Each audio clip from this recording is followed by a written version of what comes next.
Hi, my name is Hajar MOUSANNIF. I'm married. I have a caring husband and 2 wonderful daughters.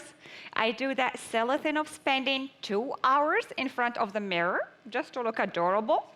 Well, I'm just a woman, like any woman on earth, except for one thing. I'm haunted. Miskuna. I'm haunted by a dream, a big dream, to change this world in some way or the other. I wake up every day wondering, what is my mission in life? How can I make people happier? I grew up in a modest family. My father was a carpenter, and my mother, a housewife. I'm 100% Moroccan made. I studied in public Moroccan schools. And just in case you're wondering, I've never been to any English-speaking country.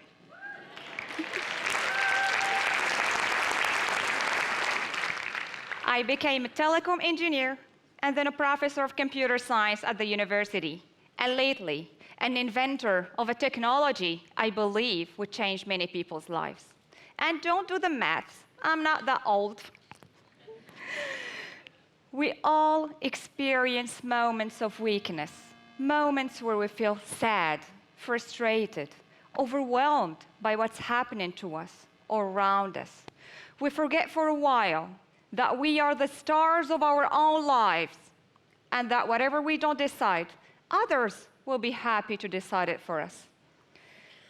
After giving birth to this sweet baby in the picture, I was drowning in sorrow for no particular reason.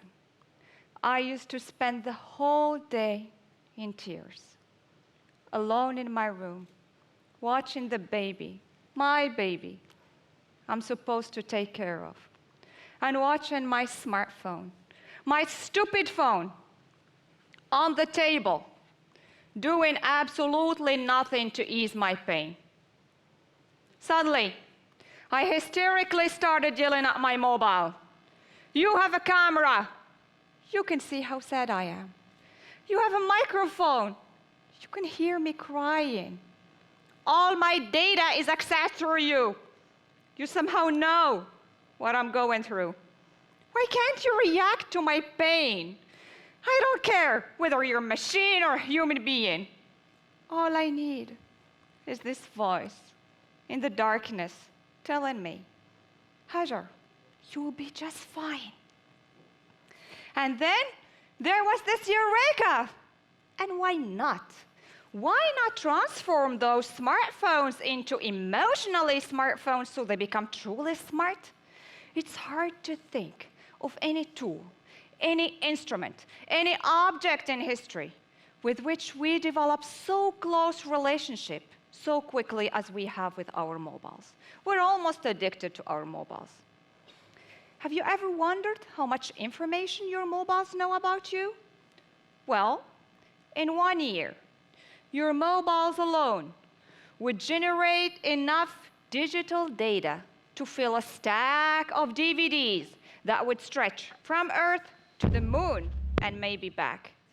We all swim in a sea of zeros and ones. This data comes from everywhere.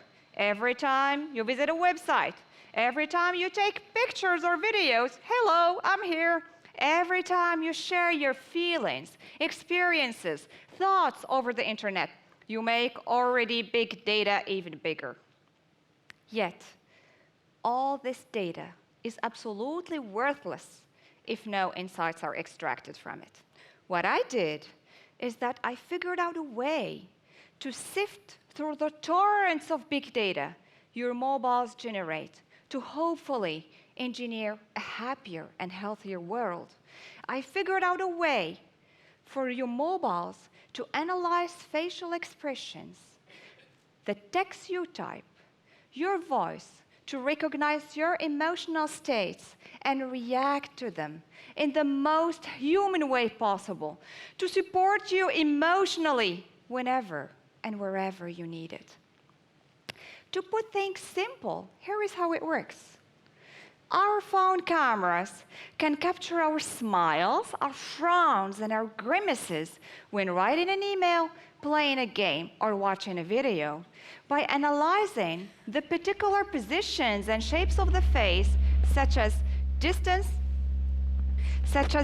between your eyes and height from lip to nose, your emotion could be easily extracted.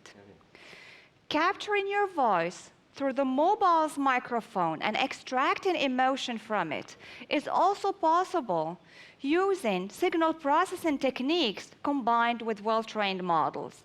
Let me show you. You're such an idiot. I hate you. I think my life is beautiful. I like listening to flowing water in the mountains.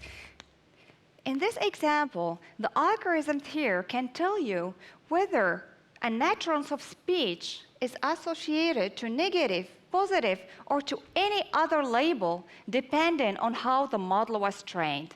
Now, the funny thing is that in order to train my model, I had to record utterances of my speech expressing different emotions, hundreds of them actually. So what I did is that I locked up myself at the office and started recording. You're such an idiot! I hate you! I think my life is beautiful. I love listening to flowing waters in the mountain. 5 minutes later, I got my colleague knocking at my door. Hajar, are you okay? Well, sorry, I was just training the model. Maybe he thinks I was suffering some kind of schizophrenia. Extracting emotion from text the user types, such as tweets or SMS, is also possible using text mining and sentiment analysis algorithms. In this example, the classification process can tell you whether it thinks the text you entered expresses a positive sentiment, a negative sentiment, or a neutral sentiment. There are many algorithms for processing facial expressions, voice, and text the user types. But imagine if I do, ha ha ha. Do I look really happy? Of course not. Any classification process would say, yes, this woman is happy. Well, in reality, I'm just being sarcastic. Well, my technology does not only recognize emotional states, but it digs into the context of their occurrence.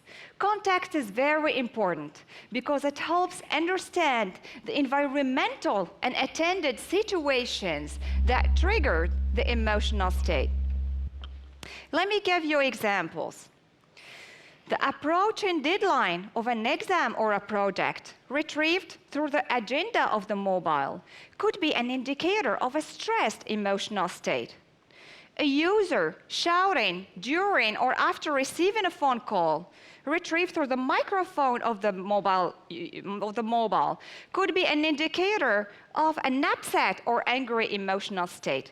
Period. Approaching for a female, also retrieved through the agenda of the mobile, could be an indicator of a fragile emotional state. Being in a cemetery or hospital, retrieved through the GPS of the mobile, could be an indicator of a sad emotional state.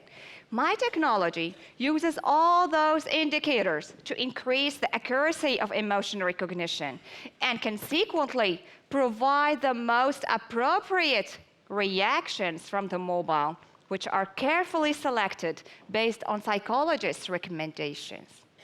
Now, I have a question for you. Who among you think that all this may seem as if their mobiles are spying on them? Now, my other question for you is, how many of those who raised their hand have an email account or a social media account? Oh, nearly all of you. Did it ever cross your mind why all those service providers are giving you services for free? Well, they are using your data, your personal data, to customize services and target advertisement. But let's not get hysterical about this. We can use big data to make people feel happy. Think of those 350 million people suffering from depression.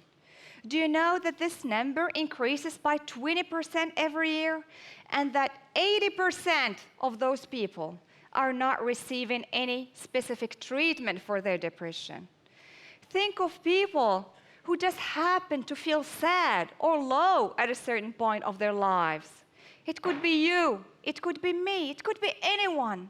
Now imagine if there was this voice in the darkness reminding people to be strong, to enjoy what they do, to stay positive, to practice patience, and to challenge themselves. Imagine if there was this virtual presence reminding people to love, breathe, lead, change, and most importantly, to never give up. A voice as simple as a short message sent to them in the exact right time. Think also of people who are under stress. Almost all of us are under stress. Do you know that stress costs the US $300 billion every year in lost work productivity? Stress is the cause of 60% of all human disease and illness. Now imagine if our smartphone could help us manage our stress by sending us simple and efficient suggestions.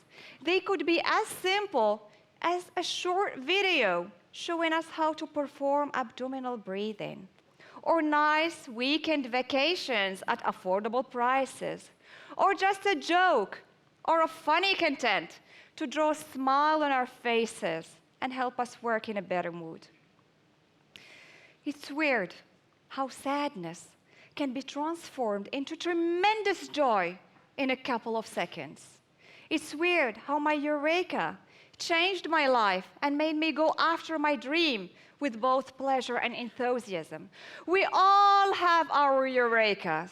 It all depends on what we believe is our mission in life, the way we perceive the world around us, and the myriads of opportunities that lay ahead of us and that we should seize. I do believe that nothing is impossible, and that all we need is to believe in ourselves, and most importantly, to dare. Oh, sorry. That's an SMS from my smartphone. It says, Hajar, you rocked. Oh, thank you, smartphone. Thank you.